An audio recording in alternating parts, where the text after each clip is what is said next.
Bom dia, meus amados irmãos, a graça e a paz do Senhor Jesus, louvado seja sempre o nome do Senhor. Nada é obra do acaso, muito menos o mundo está fora de controle. O Senhor, o Criador, é também aquele que conduz, governa, é aquele que está à frente de todas as coisas. Nós podemos ver isso também no momento em que Jesus é preso. Ele estava no Getsêmani, orando, colocou diante do Pai toda a sua fragilidade, porque ali estava um verdadeiro homem, um varão de fato. E então, Judas, que havia saído para buscar uma turba de pessoas para prender o Senhor Jesus, está voltando com exatamente este povo que tem como propósito aprisionar o Senhor Jesus. Então, a partir do versículo 47, nos diz assim: Falava ele ainda, e eis que chegou Judas, um dos 12, e com ele grande turba com espadas e porretes, vinda da parte dos principais sacerdotes e dos anciãos do povo. Ora, o traidor lhes tinha dado este sinal: aquele a quem eu beijar é esse, prendei-o.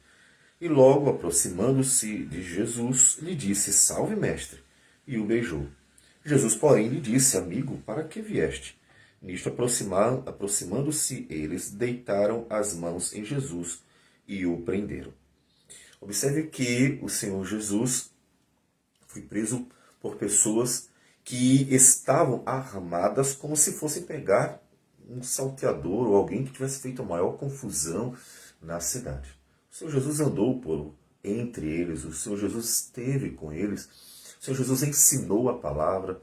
Observe o tratamento para com o Senhor Jesus e compare com o que Jesus deixou de testemunho de toda a sua vida, e mais especificamente, seu ministério.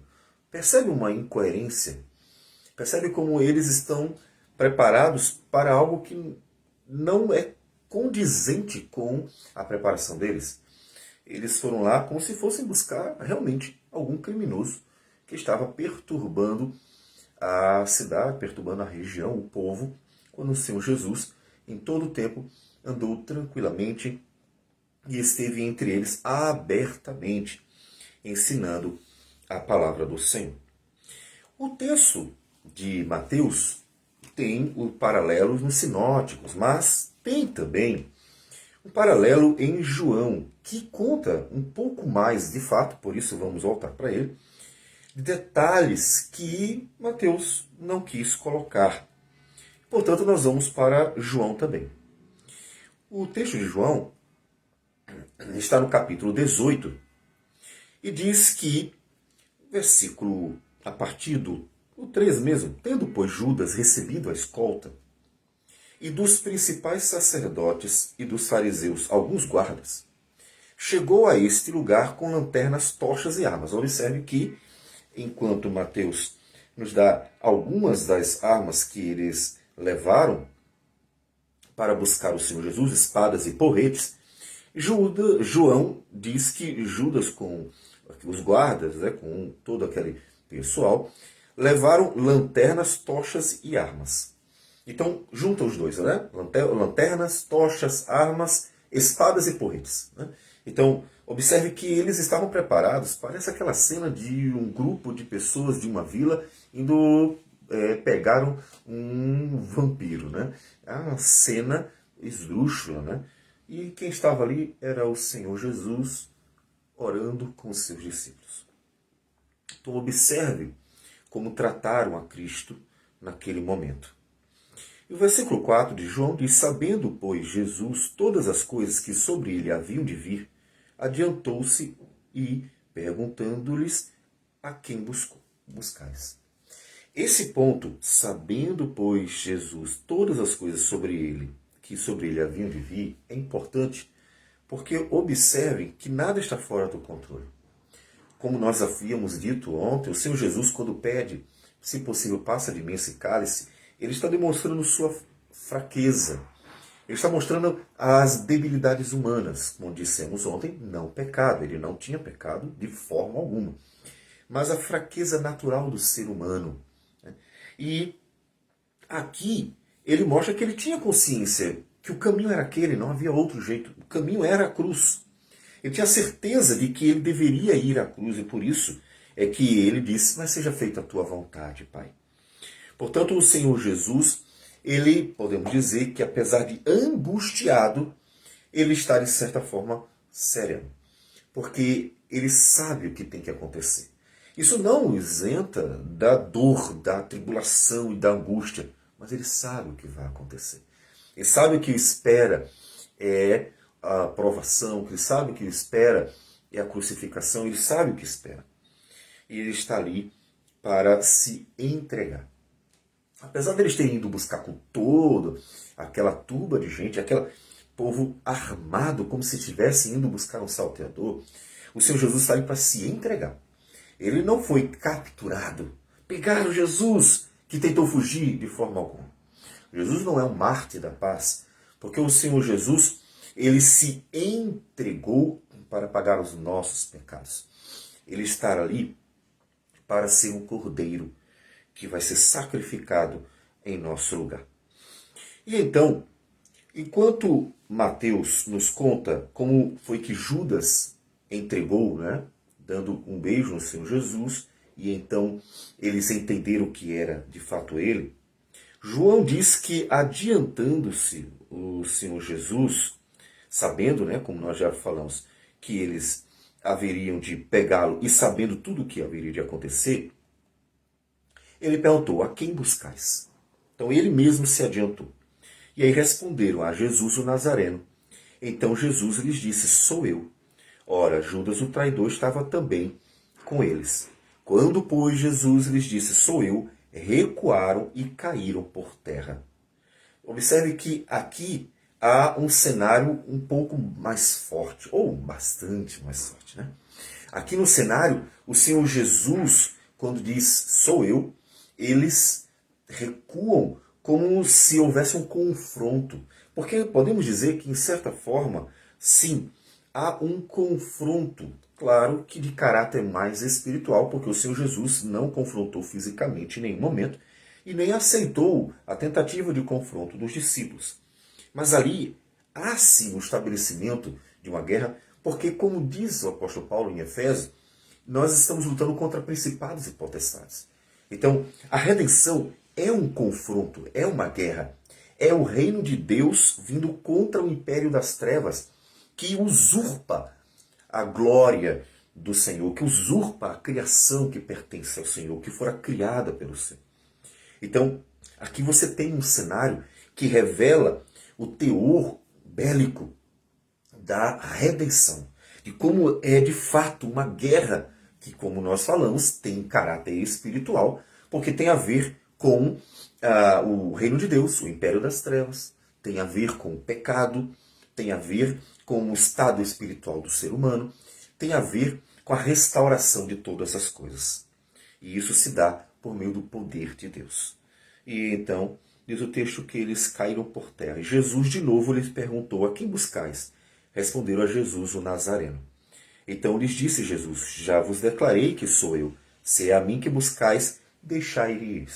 Então, ele mesmo liberou para que eles fossem embora, para que eles fugissem, para que eles realmente fossem poupados. Caso contrário, é fato que eles teriam interesse de prender todo mundo. E pela providência de Deus, porque observe que em todo o tempo Deus está no controle. Pela providência de Deus, tudo aconteceu como deveria acontecer. E é nesse momento que, voltando um pouco para Mateus, diz o texto que eis que um dos que estavam com Jesus, estendendo a mão, sacou da espada e, golpeando o servo do sumo sacerdote, cortou-lhe a orelha.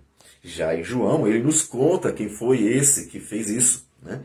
Diz o texto, no versículo 10. Então Simão Pedro, que deveríamos esperar, era bem comum dele tomar iniciativas fortes. Simão Pedro puxou da espada que trazia e feriu o servo do sumo sacerdote, cortando-lhe a orelha direita.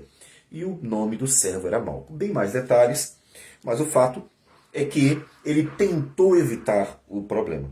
E é nesse momento que ele tenta evitar que venham as palavras importantes do Senhor Jesus em Mateus. Então, Jesus lhe disse: embainha a tua espada, pois todos os que lançam mão da espada, a espada perecerão. Acaso pensas que não posso rogar a meu Pai, e ele me mandaria nesse momento mais de 12 legiões de anjos? Você acha que eu estou sendo capturado porque eles são mais fortes do que eu? Eu estou me entregando. Eu estou aqui para me entregar. Se fosse o caso, se eu não fosse o momento, se não fosse da vontade do Pai que eu cumprisse a sua palavra e então realizasse a redenção, ele me mandaria mais de 12 legiões de anjos e então não haveria como eles me prenderem. Então, portanto, observe que o texto sempre traz a ideia de total controle. O Senhor tem um plano, esse plano de fato diz respeito a Jesus se entregar para pagar o preço da redenção e tudo está sob controle. Observe que para os discípulos que não têm, como Jesus, toda essa consciência do que deveria acontecer, para eles parece que estão sendo pegos de surpresa. Parece que o inimigo venceu. Parece que as coisas estão fora de controle. E eles tentam resolver com suas próprias forças. É uma atitude normal que nós mesmos tomamos no dia a dia, né? Quando nós somos aparentemente pegos de surpresa e achamos que as coisas perderam o controle, nós tentamos resolver do nosso jeito. E aí observe como o Senhor Jesus deixa claro para eles que isso não é o ideal. Eles tentam tomar uma iniciativa para resolver um aparente problema, e o Senhor Jesus diz assim: calma, se fosse da vontade do Pai que nada disso acontecesse, ele mesmo teria mandado anjos para me livrar das mãos desses homens maus. Mas a vontade do Pai é essa aqui. E isso, então, deve confortar o coração. O que a gente faz quando problemas aparecem, quando nós temos essa sensação de perturbação, quando os inimigos vêm ao nosso redor, quando somos atacados de todos os lados? O que a gente faz? Coloca nas mãos do Senhor. Nem sempre desembainhar a espada e cortar a orelha de alguém será o melhor caminho. Porque, inclusive, nós estaremos tomando iniciativa como se Deus não tivesse conhecimento e controle de todas as situações. Portanto, é fundamental que antes de qualquer coisa, você entregue nas mãos do Senhor.